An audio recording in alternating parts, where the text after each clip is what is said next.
We've talked about the many reasons for which Donald Trump's lawyers would be right not to want Donald Trump to be interviewed by special prosecutor Robert Mueller. Trump believes himself to be smarter than everyone in the room, so he might try to lie, thinking he can get away with it, not knowing what Robert Mueller's team already knows. He might show up and tell truths that expose criminal behavior on his behalf or the behalf of people working for him without him even really knowing, which would be really bad if you're Trump's lawyer. Trump might show up and say things that, be they true or false, might open up new lines of investigation for Robert Mueller.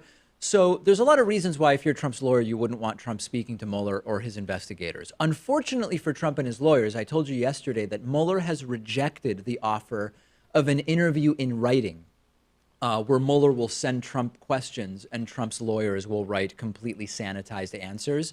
And that was not good news for Donald Trump. There's more bad news for Trump with regard to this possible interview, which is that they decided to do a mock Robert Mueller interview, and it was a disaster, right? They did a sort of practice session, the way one might do before a presidential debate.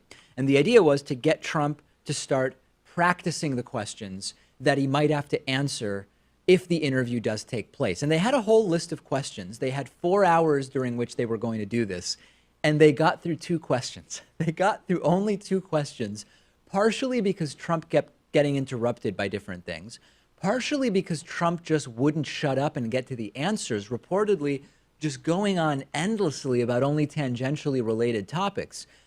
Can you imagine having to train Trump to be interviewed by skilled criminal investigators? Mr. President, can you state your full name for the record? I'm Donald John Trump, because actually John wasn't my dad's middle name. People think it was, but it wasn't. And I'll tell you, John Trump was my uncle, who was a brilliant guy, a professor at MIT or UPenn. Either way, I mean, both are great schools. UPenn, by the way, I went to UPenn, graduated first in my class. Fake news media won't tell you that. Oh, Trump can't read, Trump can't capitalize correctly. Folks, listen, the game is over, but John Trump, who I was named after, we got along great. No obstruction. He did really serious things with nukes and uranium and nuclear weapons. And that's what Iran wants. Iran wants nukes, so I had to get rid of the deal. Threw the Iran deal right in the trash. It's done. Is that a yes on your name is Donald John Trump? I do not envy Trump's lawyers for a second in having to do this. Well, we know that Robert Mueller's investigation is pretty wide-ranging, and Yeah. Republicans have been complaining about that. Of course. So if Mueller asks about Donald Trump's big, beautiful businesses or his massive 2016 election victory, I think Trump will be okay. Then he would love to answer those questions, no question about it. There actually is a silver lining here. Like, if I have to find some good news here, for us, not for Trump, the fact that they're doing mock interviews suggests that on some level they are thinking he might have to sit down with Mueller, right? Whether it's with or without a subpoena. But given how the mock interview went, his lawyers would be nutty to let Trump walk in there voluntarily. And if the Trump-Mueller interview was televised on pay-per-view, it would raise enough money to end poverty, right? I mean, this would be the most compelling television I can imagine.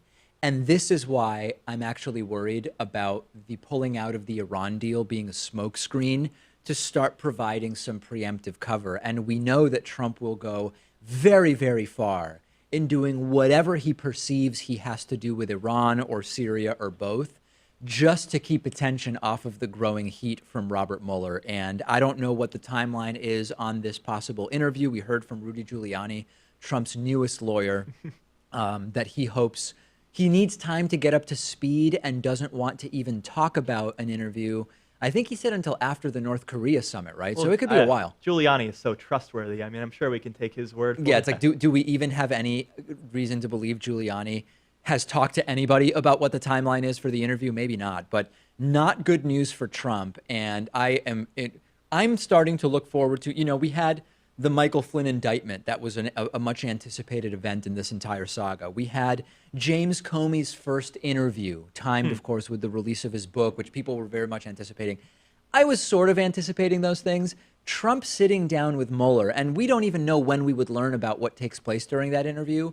That, to me, is really sort of at the top of the pyramid of what I'm waiting for. Yeah, although unfortunately it won't be televised. I think the next bombshells might be Jared Kushner indictment Yeah. or Donald Trump Jr. indictment, but we'll have to see. I think Michael Cohen indictment happens before that, right? Yeah. Don't you think? I mean, Kushner and Trump Jr., it seems to me that Mueller has been waiting on the family until later on, and maybe that's why Ivanka Trump hasn't been pulled in yet either, but we don't know. We don't know what's going on with Mueller. Needless to say, 4 hours to answer 2 questions, not great, although maybe it's a strategy. Maybe if Trump takes 4 hours to answer 2 questions when he sits down with Mueller, Mueller just won't be able to really ask that many questions, and maybe that's what Trump wants.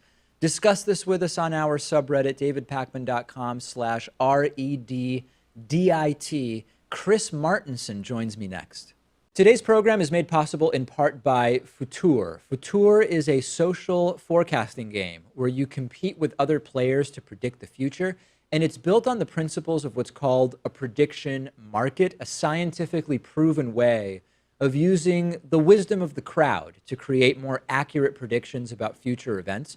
Prediction markets have been shown to work much better than other forecasting methods like polling or expert analysis in many cases. And Futur has actually taken the concept and turned it into a fun, easy to use social game.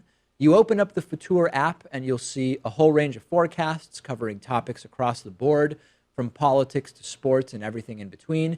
You can check out my predictions and follow me to get updates on my profile, which is linked to in the description if you're watching this on YouTube. Futur is a great tool to find out more about the world, improve your forecasting ability, show off your prediction skills to friends, and even better, when you make predictions on Futur, you're helping to create more accurate forecasts for everybody. Their mission of creating better predictions is great, and actually going in there and seeing how well you can do at predicting the future can be kind of addicting. Go to futur.com, sign up, and start making forecasts. It's free, and it's available on both Android and iOS, as well as on web browsers, and that's FUTUUR.com.